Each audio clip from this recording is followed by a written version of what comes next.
Hi everyone, it's Mrs. Van, your friendly neighborhood English teacher, back to talk about home today. I've been looking at the comments in the chat and it seems like I have my work cut out for me with this particular story. Seems like some of you struggled to find some meaning in that, but I think I'll be able to help you out. So good to see you all. So my first question for you is, what's your favorite thing about your home? Like your home that you live in right now. What's your favorite thing about it?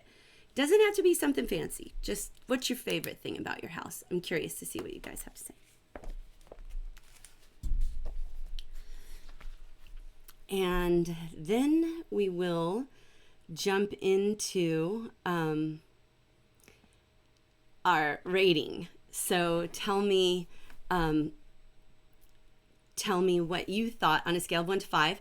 Remember, it's okay if you didn't really care for it. It's okay to give it low score. I always am here to try to persuade you how great of a story it is. So Heidi Davis, it was too short to be of interest. There are poems that are only 4 or 5 lines, right? Like, oh, I think so. Let's see. Okay, I like seeing these things come in a huge backyard and you live in the city. That's cool. All your books are here. That's fun. That's fun. Your desk. All right. Nice to see. Nice to all your family together. Yeah, we're getting a lot of that right now, aren't we? So nice to see. All right. Well, before we jump into the story itself and I try to persuade you why you need to give it a high rating, we need to have a public service announcement. So the public service announcement is about the chat. So yesterday, if you haven't been participating in the class and this is your first time, I'm sorry that this is what you're starting with, but just give me a couple minutes and some patience here. So yesterday, this comment was made in the chat. Shouldn't you guys be paying attention? Dang. And that's kind of how I feel. So on the left-hand side here, I have some examples of helpful kind of chat, things that are actually related to the story and what we're discussing. And on the right, I have just a snippet of some of the unhelpful kind of chat. And this is just an example. This is just one little segment. I went back and looked through all of the class from yesterday, and because the chat goes through quickly and I'm trying to teach, I don't see everything that comes through the chat. I look in it when I ask specific question, and sometimes something will catch my eye. But I was really distressed. And when I talked to Mr. Vanstar about it, he said that this has basically been what it's been all day and the whole time the class has been going on, that this has been the problem. And I talked about this last week, but it seems like maybe people didn't take me seriously. So here we are to be taken seriously. The chat during the class, like before the class and after the class, lots, the hey, how you doing? All that's absolutely fine. But during the class, I want you to consider that when you flood the chat with stupidity, then that makes it hard for the people who are actually trying to engage in the class. And so I'm going to tell you, you need to do that on your own time. And we only have a couple of options here. Our first option is that YouTube will give us. So this isn't our choice. It's just what we have from YouTube, is that we can put you in a timeout, which means that you can't post for a few minutes, or we can mute you from the whole channel. Those are our only 2 choices. And we've been really hesitant to mute people from the whole channel, and I really don't want to do it. However, we will. And I've talked to the 2 moderators and told them that today we can give people a single timeout, and then if they post something that's inappropriate or ridiculous, just mute them from the channel. So it may seem harsh, but you have to understand that we just don't have that many tools at our disposal. And I can't do what I would do in a real classroom, which is like come stand by your desk or do the snap and point, teachers all over the world know, hey, right? I can't do that. And so, although I would like to, hey. And there are a few of you, and you know who you are, and you know what you're doing. So don't pretend you don't know what I'm talking about, right? So I want to have a good time, and I want this to be a good experience, and it's fine to have a little back and forth. I don't want you, part of the benefit of this is being able to engage with people, and I'm not trying to shut that down. What I am trying to shut down is the stuff that's not helpful to anybody, stuff that interferes. So if you're doing like all these mixtures of capital letters and lowercase letters, and you're saying stuff that you know is completely off topic, and some of you are deliberately instigating off topic, then that needs to stop. Okay, so, and you know what that is?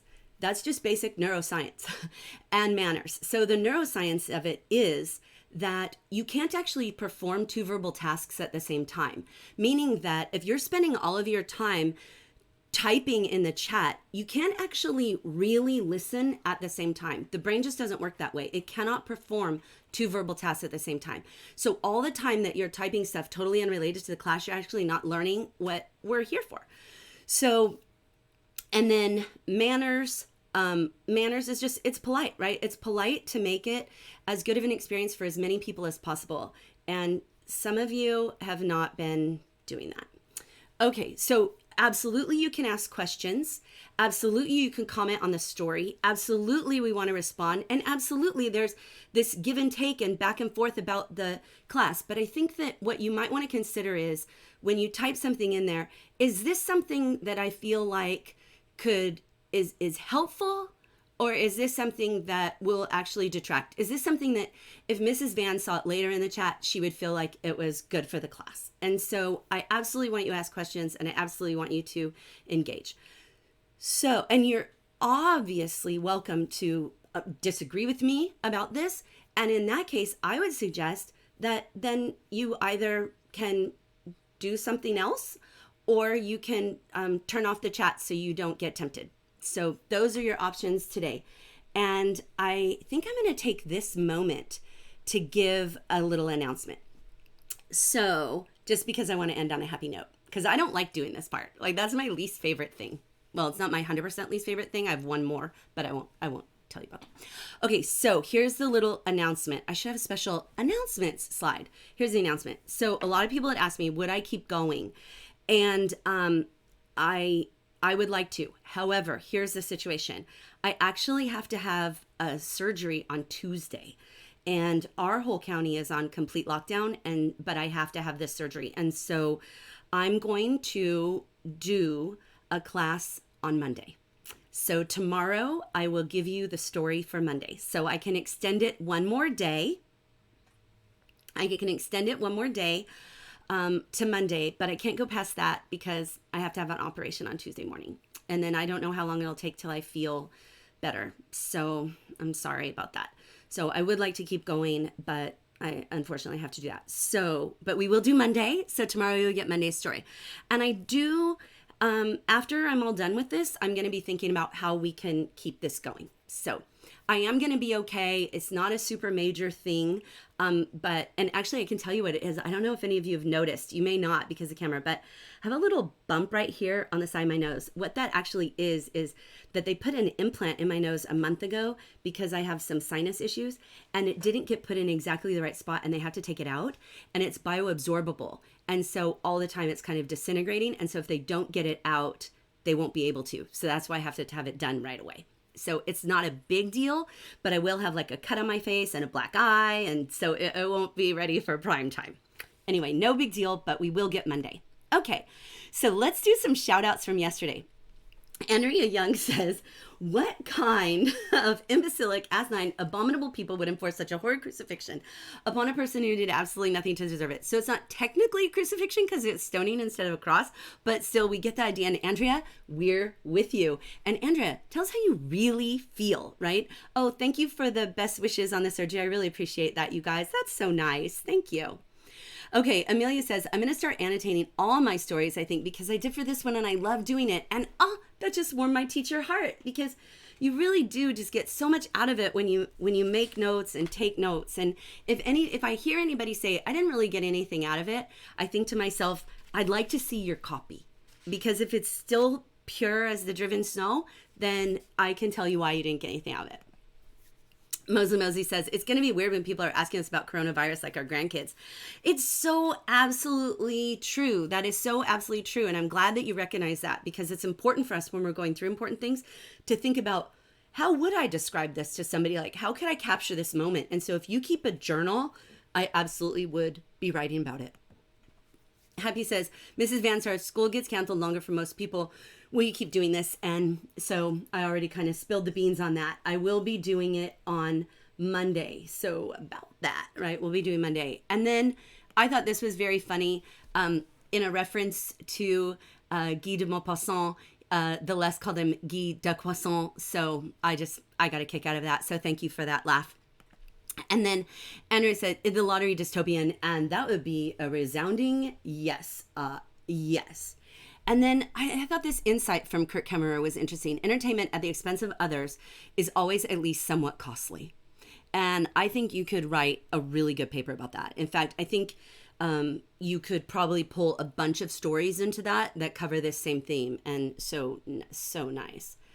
Confall 2260, the black box having been burned, it appeared the tradition was finished for now. Bum, bum, bum, bum. Right, but I loved this use of our grammar that we were working on yesterday with the absolute phrase. I talked to my son, the rugby player, and told him, I read him some of the sentences, and he said that he agreed with almost all of them except the ones that implied that he might quit rugby. And then Grace and Gator Mama said, and I'm actually going to talk about him a little bit later because he said something else about the class. Said, this is how almost every family in Nazi Germany decides, oh, I won't speak out for I am not them. And then when the Nazis came for them, no one spoke for them. And that same son actually has a poster in his room that says this. Oops, not yet. What happened to it? Hold on. I had a thing. Oh, it's coming up. Okay. I'll come to that, the poster. Sorry about that.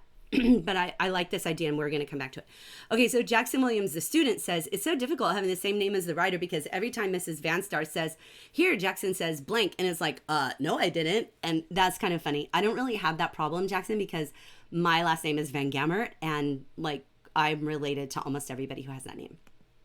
And then Honeyjoy says, the best teachers are the hardest and most serious ones. They show love not by grading easily, but by showing their knowledge. That's an interesting insight, and the research actually backs you up. So the research shows that by the age of 11, students see teacher criticism rather than praise as a sign that the teacher believes in you.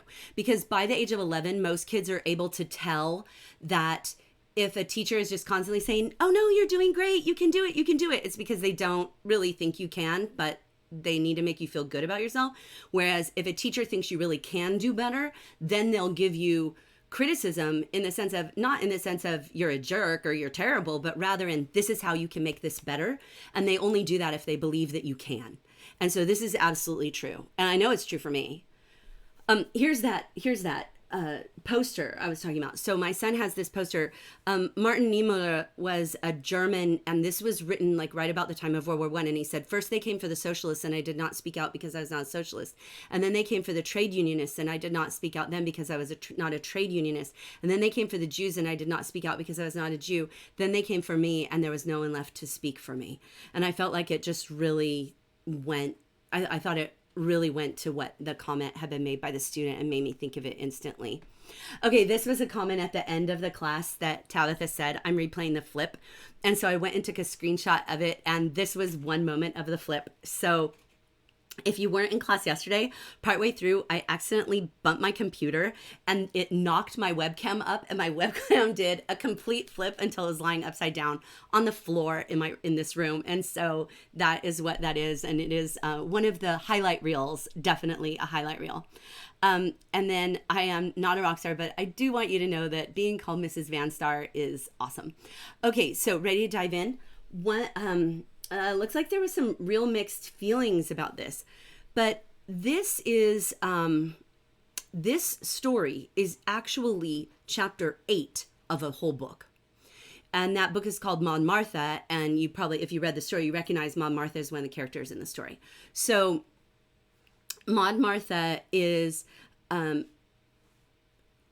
this Maud Martha is a book that's written in a series of vignettes. Vignettes are little short stories that can stand alone, but you put them together. If any of you have read House on Mango Street, that's also written in vignettes. There are a number of books that are written in vignettes. I just read one recently. I mean, it's written for adults, and it's written in these series of individual short stories that kind of stand alone, but they all have a similar, like usually location and time, sometimes the protagonist. And that's here. To Build a Fire. No, it was not a chapter from a book. However, he did write 2 versions of the story, and they were very different from each other. Okay, and that is partly why it's so short. It's the shortest thing we're reading. I think it's fewer than 1,000 lines. So let's revisit the plot. And this is definitely not a plot-driven story, right? Some stories are plot-driven and some aren't. This one definitely isn't. This plot is a means to an end, not the end itself. And this is the kind of story that I asked about in the prompt on the very first day for 11th and 12th graders, which seems like a long time ago, where I asked them, are strong readers less dependent upon plot? And I think this story reveals that because it rewards the deep reader. So the backstory, the exposition is that we have a loving African-American family in danger of losing their house. Then we have the inciting incident is that the father goes to get the loan extension. Now, the inciting incident has actually happened before the story opens. When the story opens, we have the mom and the two teenage daughters, probably Maud Martha is younger than her sister, and they're sitting on the porch, rocking on the porch, and they're all waiting for dad to get back from this, but they know that that's where he is. If he hadn't gone to try to get the loan extension, then there would be no story because it would just read, family can't pay mortgage, evicted from house, news at 11. All right. So then the entire basis of the rising action is this family handling the stress of wondering what will happen if they lose their home. And so family members pretend it would be for the best. And so basically almost the whole focus is on how the family is going to cope with this possible tragedy and that tool that they're using. And then we have what I think of as the climax, which is that mama comes out on the porch to tell them the result of the meeting. And so you could argue with me that the climax is when the father comes back. And okay, but I think this is the moment of greatest emotional intensity, and I'm going to try to prove it to you later. And Jason, yes, they're African American. Okay, and then following action, mama goes back in the house, and then the resolution is that the family's house and home are safe. Okay, so that's what the whole story is. It's very simple, and I'm curious if any of you have the same feeling. Any other thing that you want to say about the plot? I'll see this. It's interesting that we often assume when we read a story, I don't think you should feel bad about this either. Sometimes when we read a story, we assume that the people are like us. So if we're white, we assume that people are white. If we're African American, we assume maybe the people are African American. If we're Latino, we assume that the people are the same as us. If we're Middle Eastern, same thing, right? And I think that's partly because of the power of an author to make you feel connected to the people. And so you feel like, oh, they are like me. So there are two different kinds of stories this way. One kind of story is a mirror. A mirror story is one that you read where the people are like you. They maybe live at the time or place that you live. They have the same socioeconomic status that you have. They may be the same gender that you are, or they may be the same nationality that you are. They may be like, they have all these similarities with you. That's a mirror, and you get an insight into what it's like for someone else to lead a very similar life to you.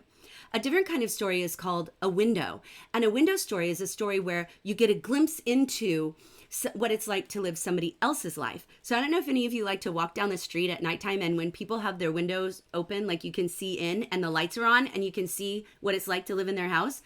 It's that kind of story.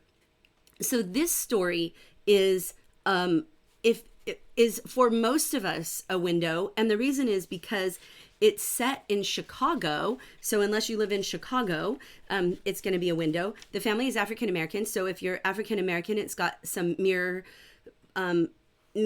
parts, but just like nobody is all the same just because they're the same race. Like not all African Americans think the same or have the same experience. I mean, that's stupid. However, it is lovely when you are used to reading a lot of window stories to read one that has a little bit of a mirror element to it, right? And often authors do write what they know. And this author, Gwendolyn Brooks, is African American. Okay, this is her. And I haven't really talked that much about the authors of these stories. And I'm going to do something a little bit different with her because I feel like you really have to understand her in order to understand what this story is and what she's trying to say.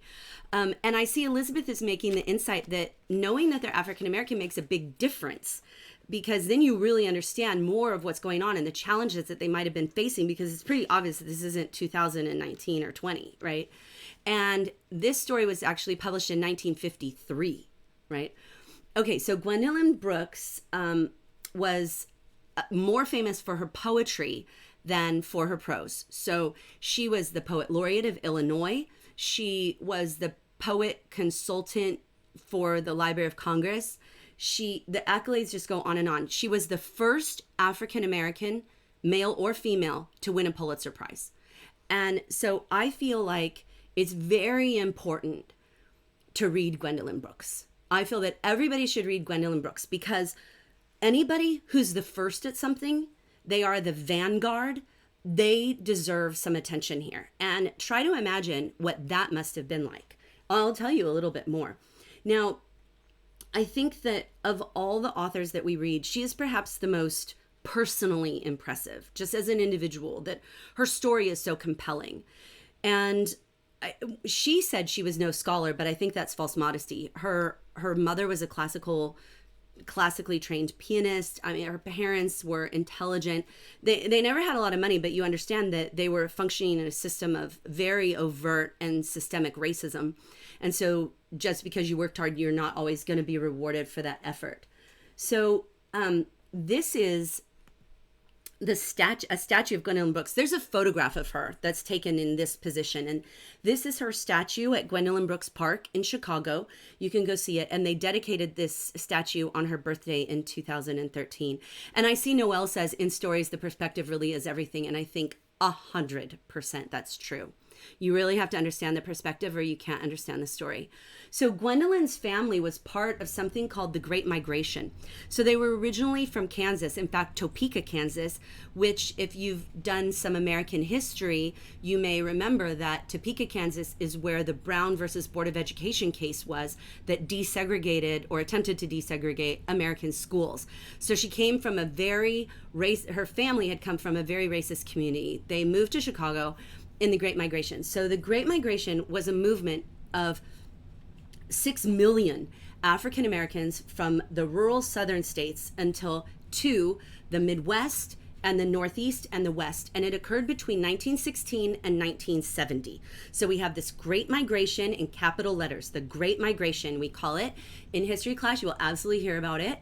And it was caused primarily by poor economic conditions in the South, and also because of prevalent racial discrimination in the southern states and where the Jim Crow laws were. And in every U.S. census, so this is the United States, this map that you're seeing is showing what the United States looked like as far as where African American people lived in 1900. So in 1900, this was the concentration. But, and so prior to 1910, 90% of African Americans in the United States lived in the South.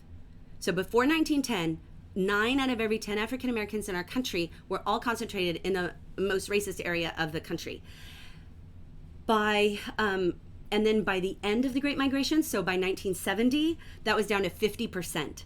So now about half. And then it's dispersed even more, right? As our country as a whole has become less racist, obviously not unracist, unfortunately, but this Great Migration is huge, and it had a strong impact on the cultures and economies in lots of different cities.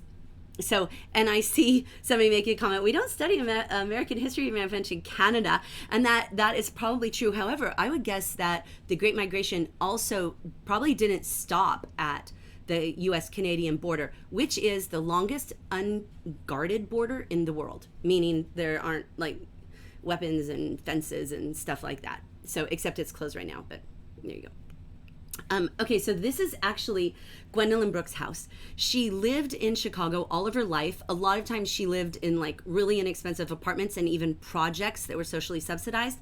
But from 1953, the year this story was published, until 1994, she lived in this house under threat of foreclosure almost all the time. And you see that theme come up in the story. And we get this first opening line, which I think is so, so lovely. Let's just breathe this line in for a moment. That what had been wanted was always this always to last. the talking softly on this porch with a snake plant in the jardiniere on the southwest corner, and the obstinate slip from Aunt Eppie's magnificent Michigan fern at the left side of the friendly door. So this is what a snake plant is. It's also called mother-in-law's tongue. It's also called devil's tongue. This is my snake plant. I took a pic. I laid on the floor to take a picture of it for this. So this is what a snake plant is. So that's what they're calling. That's what they're talking about. And a jardiniere is a thing like this. It's like a ceramic urn that you would put a plant in. And actually, technically, this that you see my snake plant in could be called that. We call it a pot now, but jardiniere would have been a holdover from their southern roots, right? Original southern roots. And I searched to see what is a Michigan fern. I wasn't familiar with that specific kind of fern, and I could not find a reference to one anywhere. But if you're unfamiliar with a fern, this is what a fern looks like. Okay, I just absolutely love this line. This phrasing is so delicate and so gentle. What had been wanted was this always to last. Look at that beautiful repetition. There's this lovely reverence here for the beauty of the everyday. And I think that Brooks reveals here the whole point is that this was a family who appreciated the everyday. They didn't need a lot of money. They didn't need the trappings of wealth that maybe other people would aspire to. They were happy and content and celebrated the beauty of the everyday. All we want is this, they say. All we want, we're on the porch talking. We have plants in the sunny corner. We have a cutting, our aunt who may be far away, but we have a cutting from her plant that reminds us of her.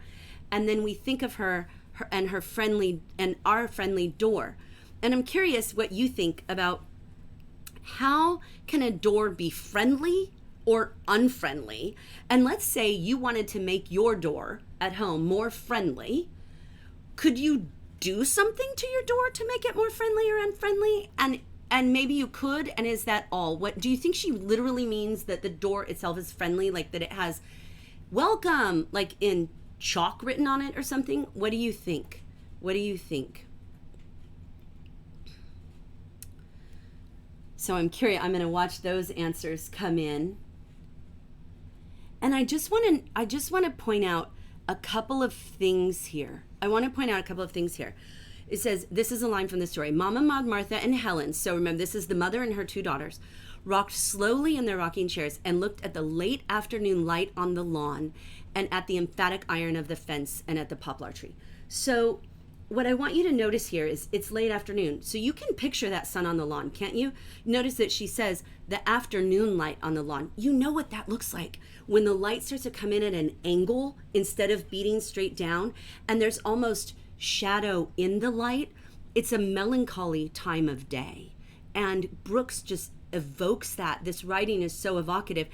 And then this fence, the emphatic iron of the fence. And I just feel like she's trying to say, like, this is the only thing in the whole scene that's not relaxed or peaceful. And she's saying, we feel protected here. We have this fence and it's protecting us.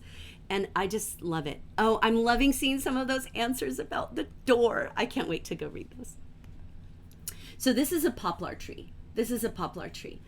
And they're saying these things might soon be theirs no longer.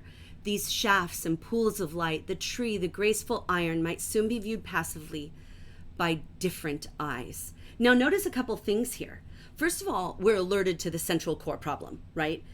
The central conflict is they love this house and they're in danger of losing the house, and it could belong to someone else. And what does that mean to them, right? And we already know that the house was what they always wanted, that this was all they ever wanted. And now I'm going to show you a question in a second, but I want to point one other thing here. See, it says might soon be viewed passively by different eyes. Notice they have this fundamental belief, nobody could love this place like I love this place, like we love this place. Like somebody else could move in here, but it wouldn't mean the same as it does to us.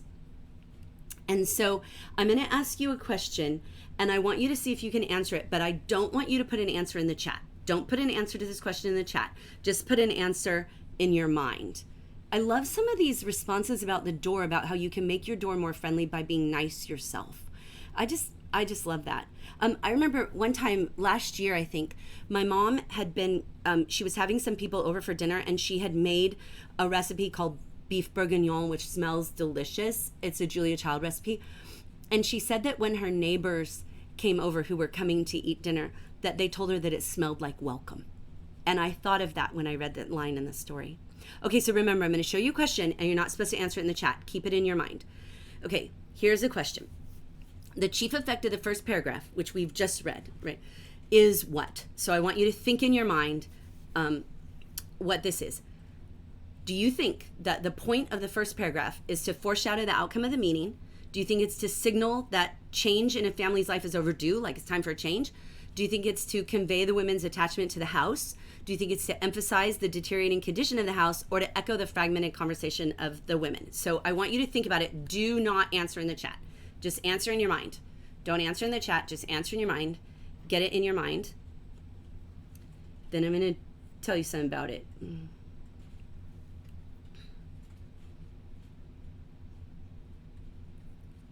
While you guys are thinking about it, I'll just mention that I have this plant outside my window right here, and it's an ivy plant, and a little tiny bird, I think it's a finch, has built a nest in there, and there are tiny little eggs, and the bird comes back with like bugs and stuff, and it's so cool. Anyway, it just flew in. It made me think of it. Okay, hopefully you have your answer in your mind, and let me tell you what this question is.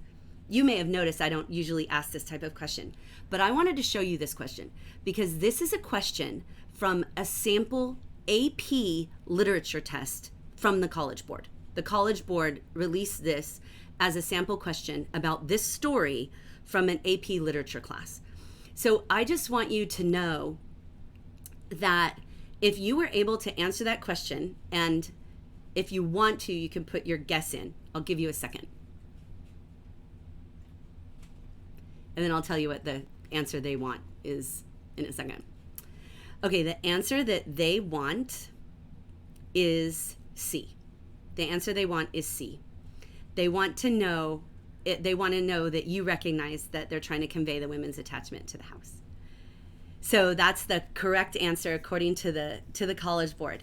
If you were able to A, either understand the question, or even B, answer it correctly, I just want you to consider that you're working at an AP level of analysis, if you can do that. And I think that you should look at all these answers coming in, right? Like, you guys are doing it. And if you read closely and you look closely and you think about what you're reading and you challenge it a little bit and you think, why would she use this word? Why would she use this phrase? Why would she repeat this? What feeling is she trying to get me to have? Then you'll be able to answer these kinds of questions. And it's a beautiful thing.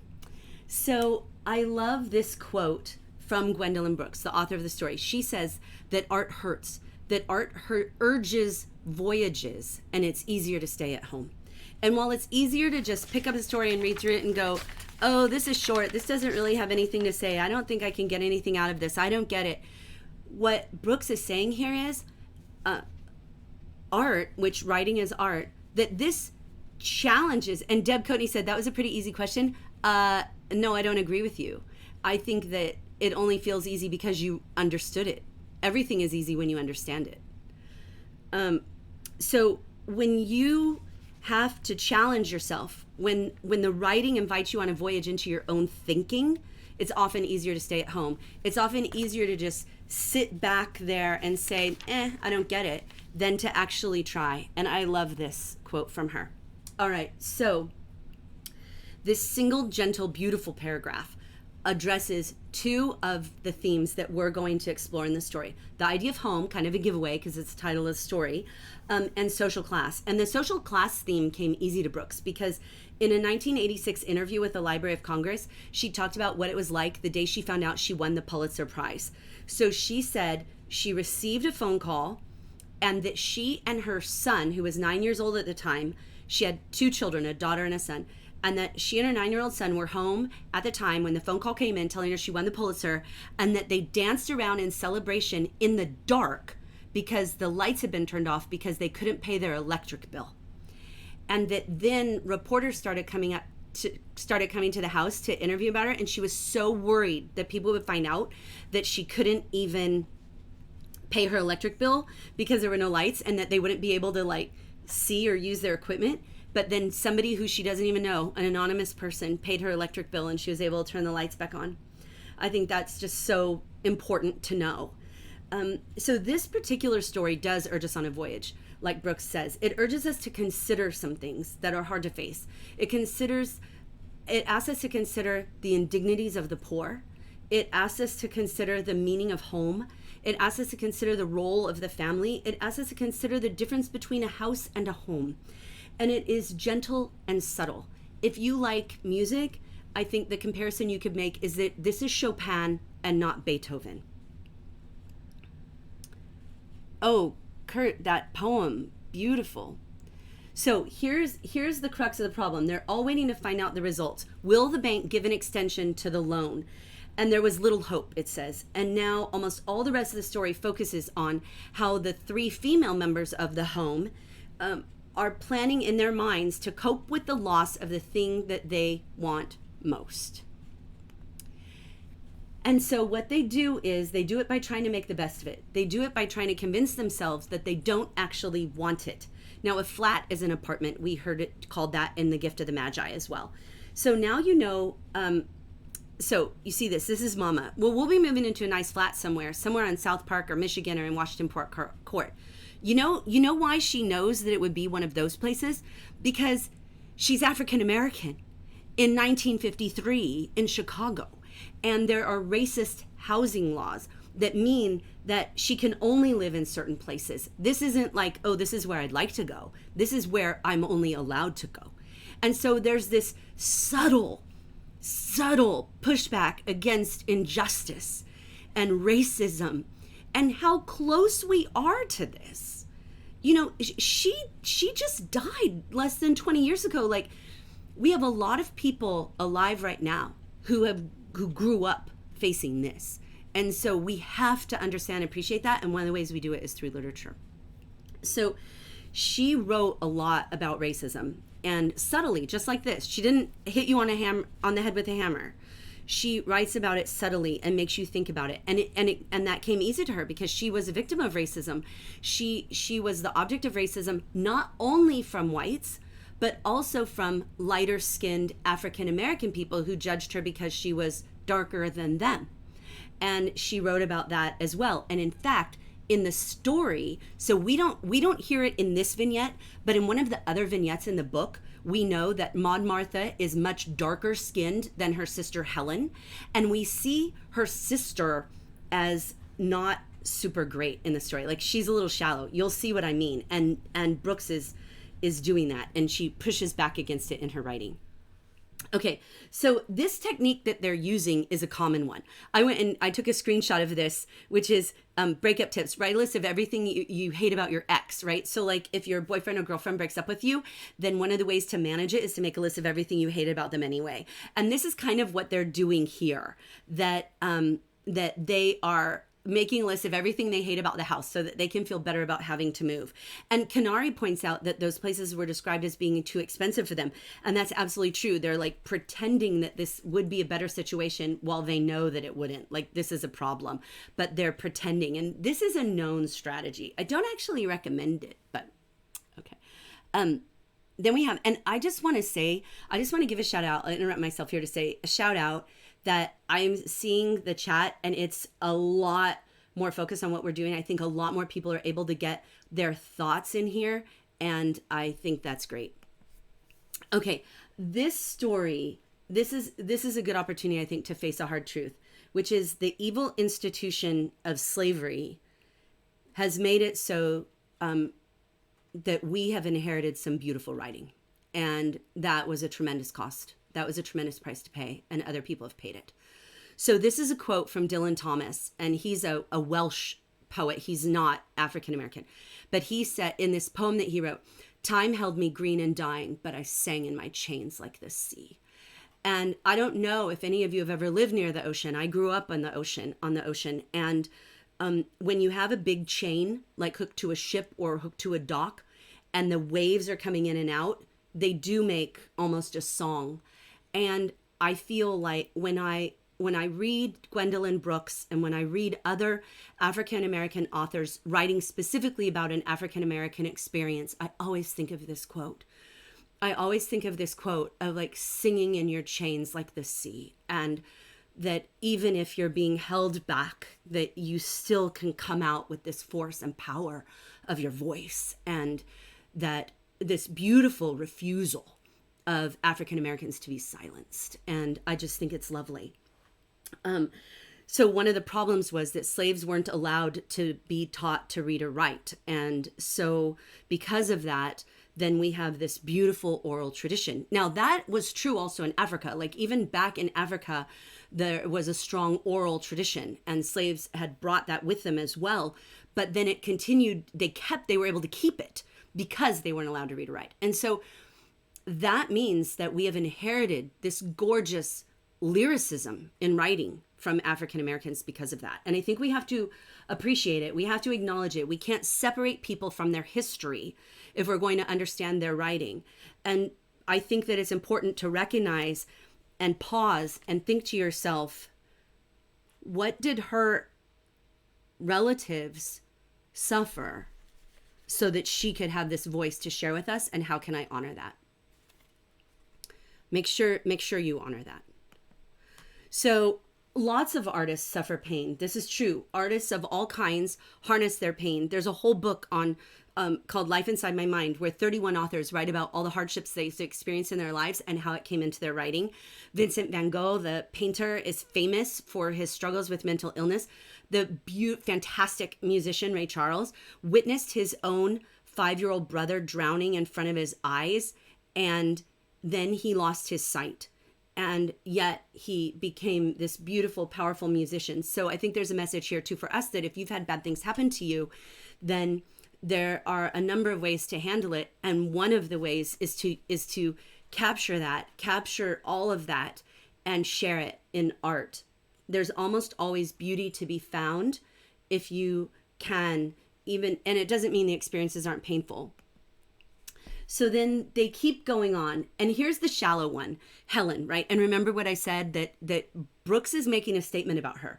Brooks is making a statement about the shallowness of judging people based on the shade of their skin tone. One of the most powerful things that I ever had a teacher do for me was she showed us a picture of a bunch of people in a row. One, a person who was an actual albino, like had no pigment. So they had literally red eyes and snow white skin, all the way to someone who was like the deepest, darkest brown you could imagine that was almost literally black. And then, but there were like 100 people in between. And she asked us to say, which of these people is the dividing line of white and black? And you could not do it. You couldn't do it because the shades were so different. And Brooks is saying that here by making Helen shallow. She's like, oh, I want to move to another neighborhood because my friends don't even want to come here because our neighborhood is so sketchy, right? So this is the shallowness of Helen. It's going to come up again later. And it says that yesterday Maud Martha might have attacked her and tomorrow she might, right? But today she just lets it go. And notice this, tried to keep the fronts of her eyes dry, right? And I think we all know she's just trying to keep herself from crying. And we all know this feeling, right? Where normally it would upset you, but you've got bigger fish to fry. And that's what's going on here with Maud Martha. And then her mom keeps going with this, right? That this mama's still trying to find things she doesn't like about the house so that she can face giving it up. And she says, I don't like having to deal with this stove. And Martha says, oh, but Harry and I have been helping. And Harry is her brother. We don't see him in this vignette, but you see him in other vignettes in the book. And I hope some of you will be interested in reading the book. Harry makes an appearance here. He's the brother. And instantly Maud Martha knows she's done something wrong, right? She's not supposed to say anything good. She's not supposed to say anything good because the coping strategy is we're only talking about what we don't like, right? This is not what we're doing here. We're not saying good things about the house. We're coping with the loss by saying what we don't like. And I'm curious about whether you think that you've ever had a time where you've pretended not to want something because you knew you couldn't have it or earn it or get it or keep it, or you were worried that you weren't going to be able to. Have you ever pretended not to want something just because you were worried about that? And I think I can think of times in my own life. I'm curious if you have. You don't have to say an exact thing if you don't want to, but if it's personal. But I wonder if that's been a case for you, that you pretend. I think we all do it. Even in one of my books that I wrote, I write about this dynamic where we pretend this, right? Okay. And then it says, but she felt that the little line of white, sometimes ridged with smoked purple, and she's talking about the horizon that she sees from the house, and all that cream shot saffron would never drift across any western sky except that in back of this house. And so she's telling us, we already know now, the back of the house faces west, and she's looking out and she's like, nobody else would ever see it like I see it. The rain would drum with as sweet a dullness nowhere but here. Like, no matter where we went, there wouldn't be this sun, there wouldn't be this horizon, there wouldn't be these clouds, there wouldn't, like, even though she knows in her mind that probably isn't true, in her heart she feels that it is. And this is saffron. So on the right you see actual saffron. It's a very expensive spice, and it's very distinctive for its color. So I put the hex number color of saffron on the left, but then real saffron on the right, so you could see what she's talking about.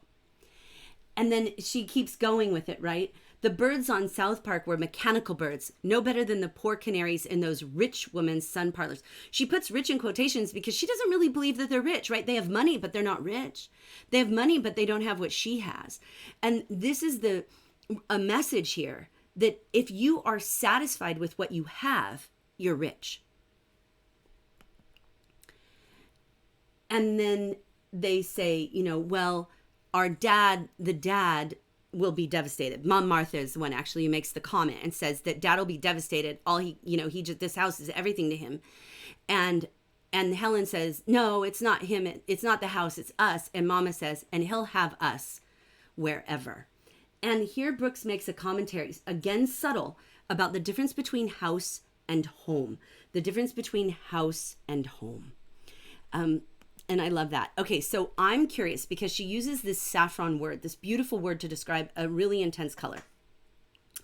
I would like you to tell me what your favorite color is, but I don't want to hear just blue or green or yellow or orange or something like that. I want to hear it described. I want to hear it in a way that lets me really see the color. Like, what blue, what green, what yellow, the yellow of what, right? I want to see that. And I'll watch those come in. This scene in the story reminded me of a story that I heard a number of years ago.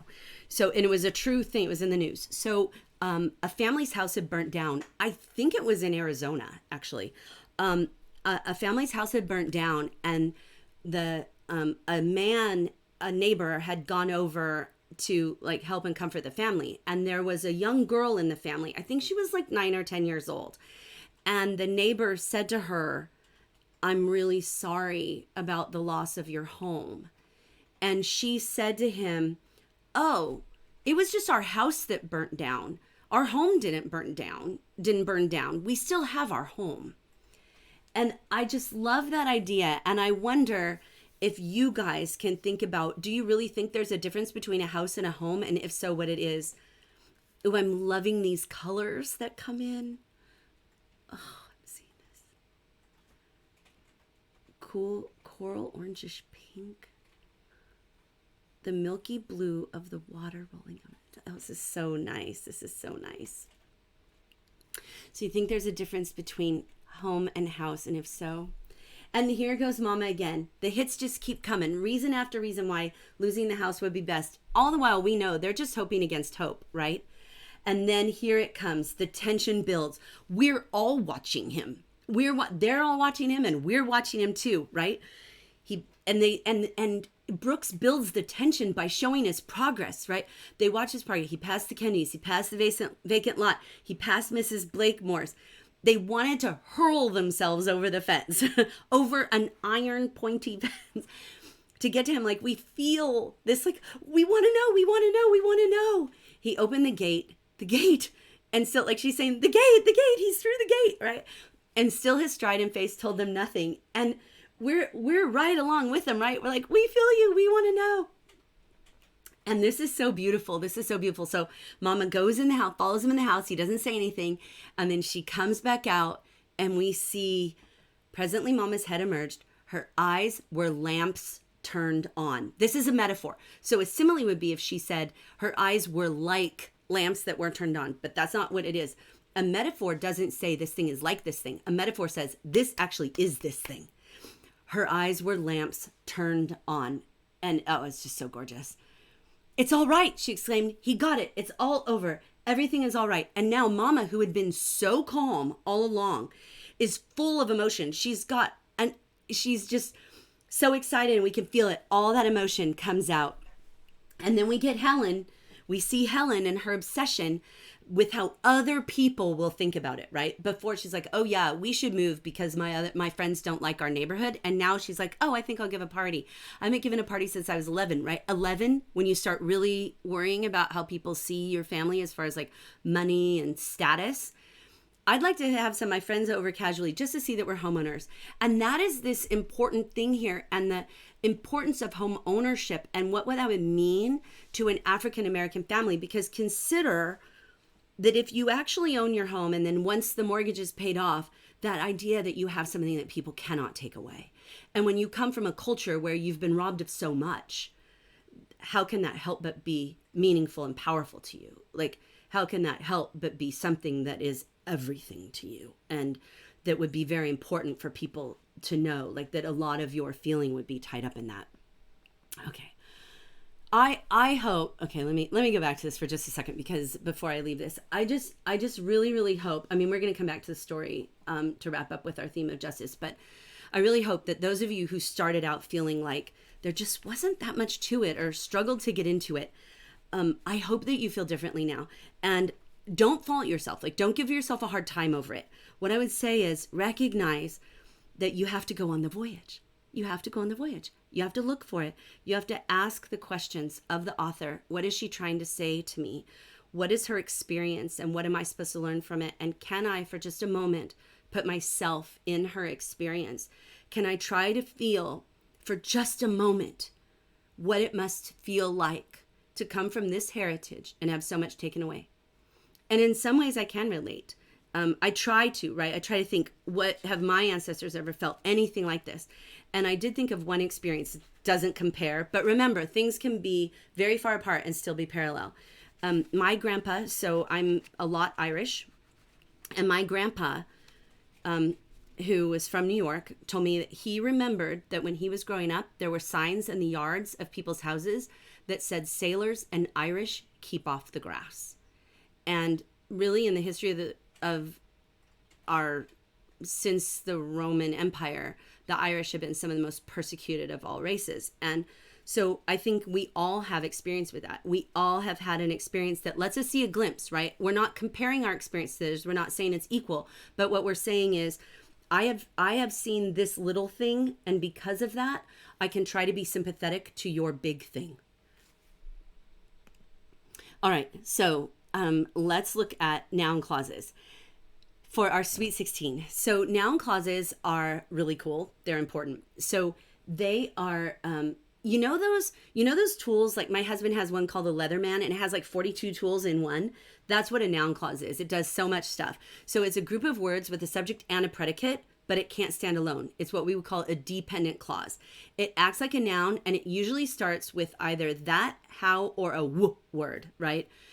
So either what, who, which, where, why, whoever, whomever, and it can be it can do 4 different things. And I'm not going to spend time on that one right now because I'm going to show you the examples. I'm a noun clause acting like a subject. So a noun clause can act like a subject. What the story revealed about human nature, see this w words, what the story revealed about human nature was hard to take in, or why she would still live in that city remains a mystery, or whoever wants more rain needs to stop. So here the noun clause is acting like a noun. It's acting like the subject of the sentence. Now, here's a noun clause acting like a subject complement. His mother knows. What does she know? That he just shoved the clothes under the bed. The hobbit asked, what did he ask? When it was time to eat second breakfast. The king knew. What did he know? What did he know? English teacher. That his days on the throne were numbered. That's a noun clause acting like a subject complement. Now we have a noun clause acting like a direct object. My biggest concern is that I'll run out of Bluebell ice cream. Her greatest hope was that the city lights would keep her up at night.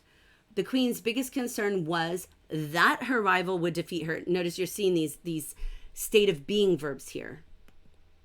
And then I'm a noun clause acting like the object of a preposition. So we see this frequently, a noun clause as the object of a preposition. The doctor is nervous about, I've put the prepositions in blue. The doctor is nervous about what happened when he left the room. Grandpa listens to what grandma says. Katniss never knows how much of what is said is true. So these are and noun clauses can do all of these things. So remember, they usually start with that, how, or a word. And so now I want to see some noun clauses from you. The queen's biggest concern was, and then insert a noun clause. So while you guys are thinking of that, I will say independent and dependent clauses. Planksters asked that question. So a dependent clause is a clause that doesn't make sense by itself. An independent clause makes sense even if you put it all by itself. It doesn't have to be with the rest of the sentence and it still makes sense. A dependent clause is dependent upon the rest of the sentence to make it make sense. Okay. So let me see some. The queen's biggest concern was, right? Ooh, do I have a typo there? Thank you for someone said no. I should go back and I'll fix that. Okay. So yes, Katniss was a reference to an allusion to Hunger Games. So I'll be watching for these. And then I've got one more. The queen's biggest concern. And then here's another one. Now I want you to put a noun clause in the beginning of the sentence. And now it's going to be acting as the subject of the sentence. Now remember, it has to start with that, how, or a what word, or a word, something that starts with that WH, right? What remains a mystery? So tell me, give me something that can remain a mystery, and I'll watch these. What to do with the annoying jester is nice. When her son is going to get married to the other queen. His concern was, would she run out of toilet paper? Oh, we said no toilet paper jokes. Why the king was creating that law. Who was the fairest of them all? Nice allusion. When will go back to school? When she'll be invited to her next banquet? That the opposing kingdoms want to go to war. You guys are doing a good job. Dependent clauses do not always have a subordinating conjunction. They often do, but not always. Okay. English is just cool like that, right? English is just cool like that. Okay. So nice job, peeps. So one last visit to this story and looking at it through the theme of justice. We have this saying in English that says, like, well, we could look at justice in so many ways with this story, right? We could look at the indignity of the poor, the injustice of the institution of slavery. We can look at the injustice of racism. We can look at the idea that you can sometimes work hard and still not get ahead and that's unfair. I mean, we could literally talk about it all day long. But I want to focus on a different aspect of it here. We have a saying in English that we have the phrase, do it justice. And what I'm curious about, and we mean that like, oh, she did herself justice, and we mean that the person showed themselves to best advantage, like they did the best they could. And I'm curious if you think, in what ways does Gwendolyn Brooks do herself justice, and in what ways does she advance the causes of justice in this story? Like, she has this very short story that many people could just read over and not get anything out of, as we've proven, right? We've proven that. So in what ways does she do herself justice or advance a cause of justice in this story? In what way does she do that? And I'm going to give a couple seconds.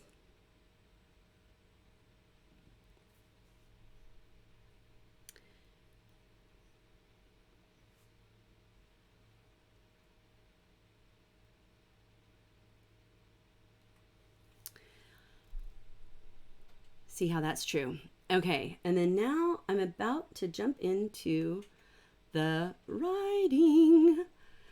Okay, so I have typed this a lot in the last 2 weeks. You don't need to say I think or I feel or I believe, because I already know it's you, because you're doing the writing. I already know it's you. So just tell me what you're thinking. You don't have to say I think, you just tell me. Let me pause myself here. She does herself justice by advancing the cause of justice, persuading people through depiction.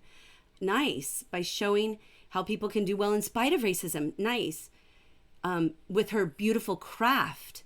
Nice. She makes us feel there and emotionally involved and attached. Nice. She shows that the color doesn't have any.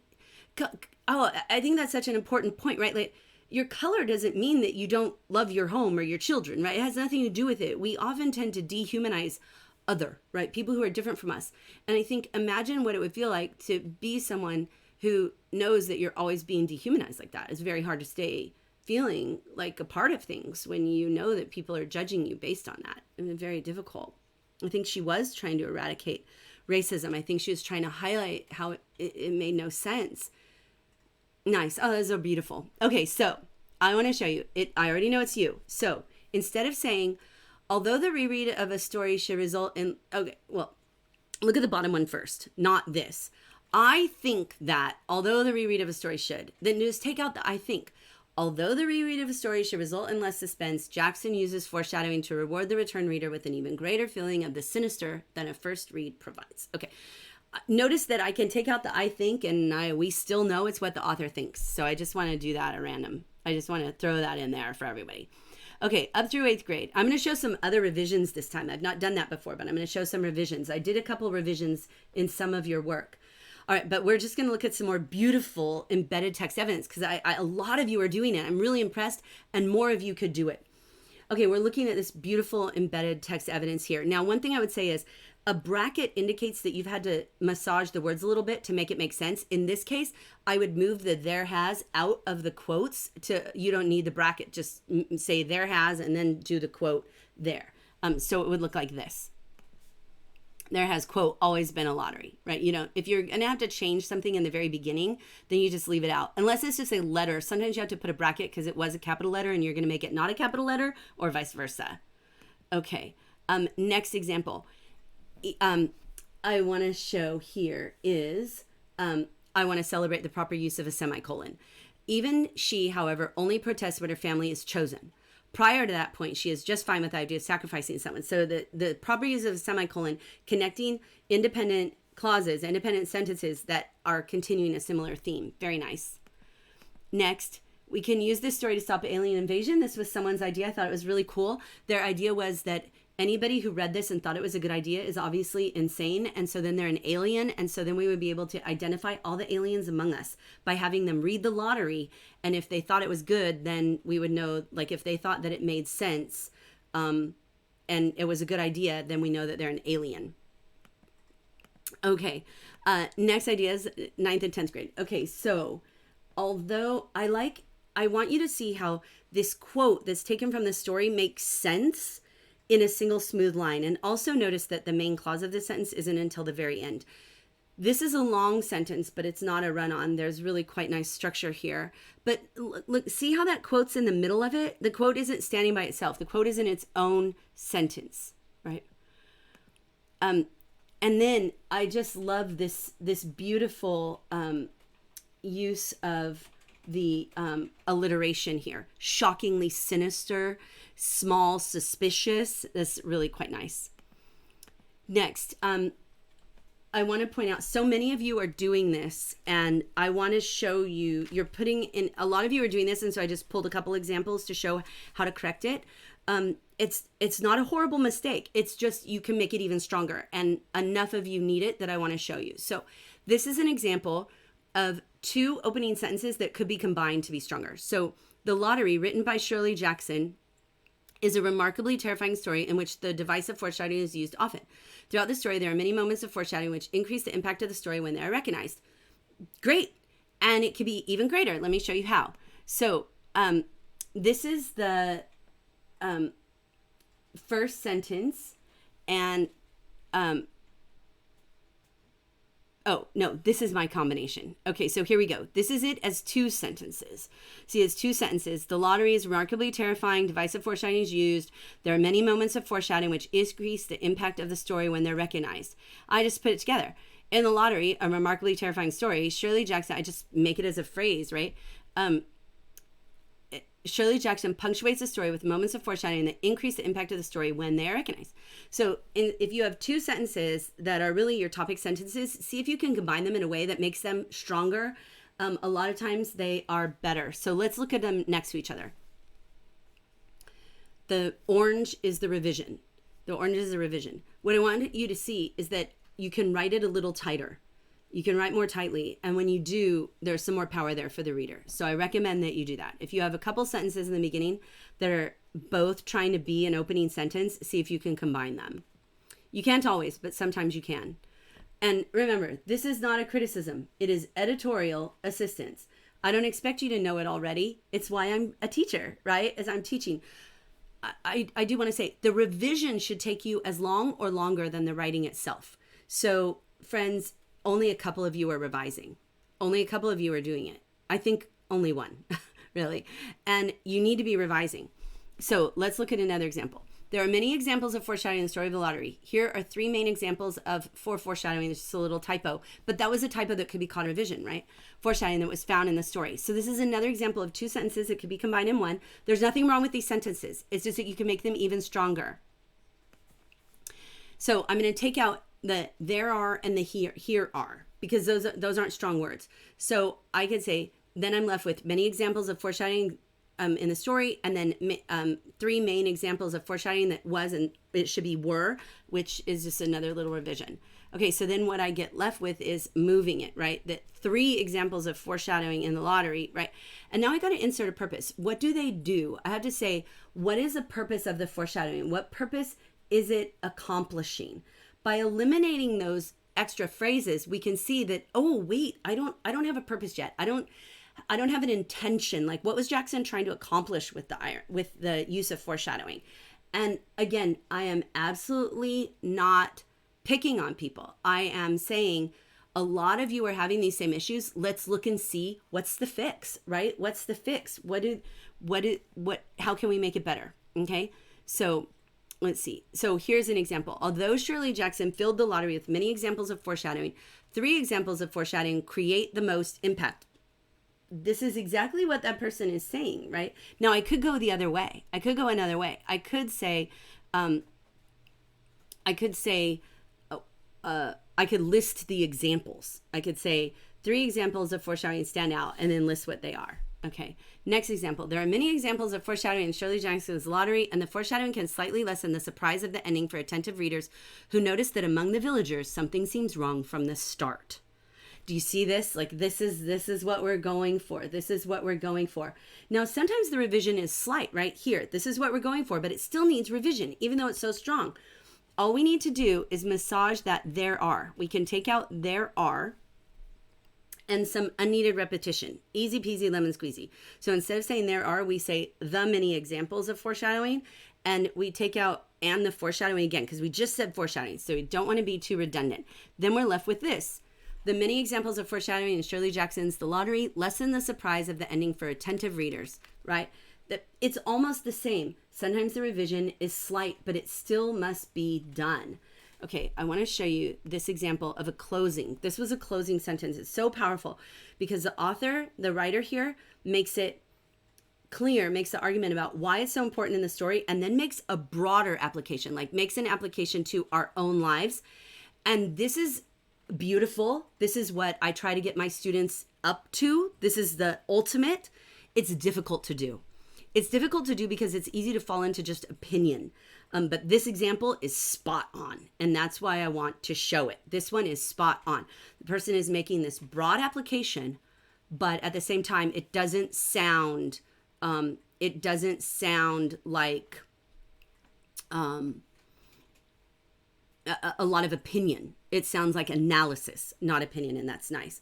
I see a note like essay writing is out of my comfort zone. I'm just not good at it. I don't know why.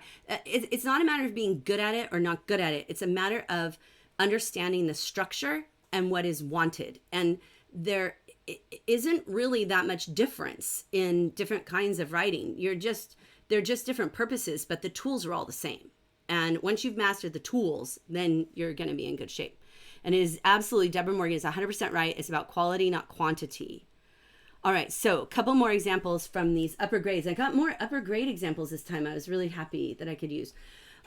Jackson, and Jackson the student, if you're here today, right? Jackson highlights the tradition of this lottery as normal, as the, quote, original paraphernalia had been, quote, lost long ago, which shows the long-lasting tradition in this town. I just want to show this embedded textual evidence where we're just using a few words. We don't need to quote lengthy sentences. You're absolutely not going to say, like, here's a whole sentence just standing by itself from that I took right from the story, right? You won't ever do that. You're going to use pieces of it embedded in your own writing. So that same rugby son, when I was talking with him about embedded textual evidence yesterday, which, yes, we just have conversations about that in our house, but he said, so now he's a Spanish linguist in the military. So he's an intelligence analyst in the military. He's a Spanish linguist. And he said that the embedded textual evidence is the most important thing that he needed to learn for advanced college writing. And that in his whole high school career, he could only remember being actually taught it, like a teacher showing how you should do it, a handful of times. And so it's important to do that. I want to comment on something that someone said that I want to disagree with a little bit. Someone said that a teacher who wants you to do something will say, will criticize you and not say that's lovely. And I think you could do both. I think you can say, here's what you did right, and here's where you could still get better. You do both. That's what teachers do. They do both. They tell you what you do right, and they tell you where you can get better. And the reason that they have to do that is because if teachers don't tell you what you did right, then you don't know what to keep doing, right? You don't know whether to repeat that or not. Okay, then the next sample is, she slowly bends, talking about Jackson, she slowly bends the reader's comfort into suspicion. I thought this was a beautiful line, just absolutely beautiful. And I loved it. And then that same writer went on to this. At last, the phrase mentioning that they remember to use stones is arguably the moment all readers' stomachs turn. Oh, this is just a lovely sentence. And what this writer is doing is making us feel the feeling. And that's really powerful. So I just wanted to show you some beautiful writing. All right, so let's write. Here are the writing prompts for today. And shockingly, they're actually correct, unlike yesterday. Sorry about that. So here we go. If you are a through 8th grader, I would like you to, in about 100 words, and use your words. If you're only writing a sentence or very few words, I can't evaluate that. So use your words. If you're supposed to be writing a prompt that's a couple hundred words, write a couple hundred words. Don't write 120 words. All right, so decide if the coping strategy the women was using is an effective one. Does it work? Are they okay with the move? And use evidence from the story to support your ideas. So evidence can be a direct quote or it can be a paraphrase, but make sure you use evidence from the story. All right, if you are like, did it work? Does it work to pretend you don't want something? And did it work for them? And then in plus or minus 200 words, compare and contrast the idea of home in this story versus another story you've read or a movie that you've seen. How is home portrayed? And then if you are 11th or 12th grader, then discuss the way that Brooks subtly builds tension in the story, even though the story seems calm. How does she build tension in the story? Okay. So that is the writing, and you will put it in, you guys all know, you put it in the folder for home. And then tomorrow's story will be the bet. So it's also not that long. It's not as short as this, but it's not that long. When I printed it out, it was 5 pages, but the last page doesn't go all the way to the bottom. I think you're going to find it really quite interesting. Make sure you do what we talked about here. Go on the voyage. Go on the voyage. Ask questions of it. All right, I will see you guys. If you tell us nothing to improve on, does that mean that you don't believe in us? No, I think almost 100% of the time, I think I said, like, to strengthen this, blah, blah. Almost all the time I say that. Okay, let's see. Jay Sand, I'll send you a message about that. And that Kurt, okay, still can't get the prompts. I don't know what's going on. You know what? I got to figure out a way. You can contact me, Kurt. If you want to do it, contact me either through my Gifted Guru Facebook page or send me an email. You can email me, and JSand, same thing. Email me directly, not through the folders, but just email me directly, at lisa@lisavangamert.com or lisa@giftedguru.com. Either one will get to me, and Gifted Guru is easier to spell out. So lisa@giftedguru. All right. And yes, for those of you who missed the announcement in the beginning, we are doing this again on Monday. We'll be doing Monday with a story. So I will be back here, but we'll be here tomorrow. Same bat time, same bat channel. See you then with The Bet, a story that I think has broader implications for us as a society and an individual simultaneously, which is really quite interesting. See you then.